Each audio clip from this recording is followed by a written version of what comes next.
Bonjour à tous, encore une nuée de publications d'entreprises, dont 12 valeurs du CAC 40 au programme de cette séance à Paris.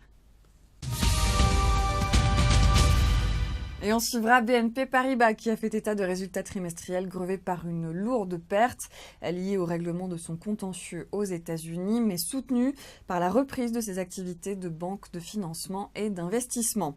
Saint-Gobain confirme son objectif 2014 de nette amélioration de son bénéfice opérationnel, après avoir amélioré sa rentabilité en Europe de l'Ouest, France exceptée, ainsi qu'en Asie et dans les pays émergents.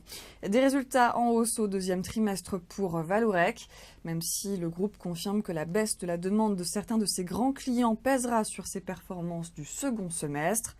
Et puis on suivra aussi Sanofi, ADP, Capgemini, Score, Air Liquide ou Safran après leur publication. Alcatel-Lucent a publié des résultats qui confirment le redressement du groupe au terme du deuxième trimestre. Il a maintenu ses objectifs et envisage d'introduire en bourse sa filiale de câbles sous-marins. Le chiffre d'affaires a atteint 3,28 milliards d'euros en croissance de 0,7% en glissement annuel, pour une marge brute de 32,6% et un résultat d'exploitation ajusté de 136 millions d'euros, représentant 4,1% de marge. Le résultat net part du groupe est en revanche fortement déficitaire.